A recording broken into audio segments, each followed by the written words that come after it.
पहले मैं चाहता हूं कि आप सब एक बार जोरदार तरीके से वीडियो को शेयर कर दो और लाइक कर दो और बता दो भैया समझ में आया कि नहीं आया, मजा आ जाएगा। ठीक है, चलिए। भारत पर पहला सफल आक्रमण किसने किया था? तो मोहम्मद बिन कासिम ने 712 ईस्वी में। भारत पर अरब आक्रमण का वर्ष क्या था? 712 ईस्वी में। सिंध पर आक्रमण किया था महमूद गजनवी ने। भारत पर आक्रमण कितनी बार किए? 17 बार किए। सोमनाथ मंदिर पर आक्रमण किसने किया? तो महमूद गजनवी ने। कब किया? 1025 ईस्वी में। सोमनाथ मंदिर कहां पड़ता है? तो मेरे प्यारे बच्चे गुजरात में पड़ता है, सौराष्ट्र में। महमूद गजनवी का मुख्य उद्देश्य क्या था? धन लूटना था। क्लियर है, याद कर लेना। गुलाम वंश की स्थापना किसने की थी? ऐबक ने की थी। वास्तविक संस्थापक इल्तुतमिश को माना जाता है, याद कर लेना। रजिया पहली मुस्लिम शासिका थी, याद कर लेना। भारत का, ठीक है, भारत का पहला मुस्लिम शासक कौन था? पहला मुस्लिम शासक ऐबक माना जाता है। आक्रमणकारी मोहम्मद बिन कासिम माना जाता है। क्लियर है, नेक्स्ट मेरे प्यारे बच्चे अगला। दिल्ली सल्तनत का वास्तविक संस्थापक तो इल्तुतमिश को माना जाता है। भारत की पहली महिला शासक कौन थी? पहली महिला शासिका रजिया सुल्तान थी। लौ और रक्त की नीति किसने अपनाई थी? बलबन ने अपनाई थी। नौरोज उत्सव किसने चालू किया था? बलबन ने। चालीसा तुर्कान चहलगनी का गठन किसने किया था? तो बलबन ने किया था। गठन बेटा इल्तुतमिश ने किया था, खत्म बलबन ने किया था। अगला, अलाउद्दीन खिलजी का वास्तविक नाम क्या था? तो अली खुरसाब था। सिकंदर सानी और तुर्की सिकंदर उसकी उपाधि थी। अलाउद्दीन खिलजी ने बाजार नियंत्रण क्यों किया था? क्योंकि सेना को सस्ता सामान मिलने लगे। दाग और चेहरा प्रथा किससे संबंधित है? तो सिंपल सी बात, सेना से संबंधित है। अलाउद्दीन खिलजी के दक्षिण अभियान का सेनापति कौन था? तो मलिक कफूर था। मलिक कफूर एक हिजड़ा था जिसको 1000 दिनारी भी कहते थे, क्योंकि 1000 दिनार में ये खरीदा गया था। अगला, अलाउद्दीन खिलजी की मृत्यु कब हुई थी? तो 1316 ईस्वी में मृत्यु हुई थी। अलाउद्दीन खिलजी भूमि कर का कितना लेता था? तो आधा लेता था। आधा मतलब 1/2। क्लियर है, अगला।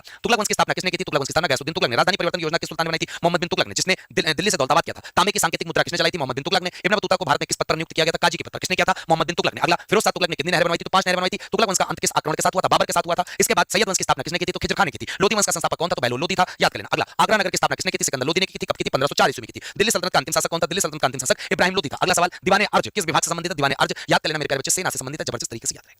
ठीक है साथियों, जो आपको ये सवाल दिख रहा है पानीपत की पहली लड़ाई का हुई, इसका उत्तर आपको कमेंट बॉक्स में देना है, इसका उत्तर, और साथ में आपको ये बताना है क्लास कैसी लगी। जितने ज्यादा कमेंट आएंगे उतना ज्यादा मोटिवेशन रहेगा, उतना ज्यादा मजा आएगा। ठीक, ये आपको बताना है। और आपको बता देते, सूल बेसिक्स 6.0 लाइफ टाइम एनालिटिक्स आपको मिल रहा है। लूसेंट एनसीईआरटी घटना चक्र पर आधारित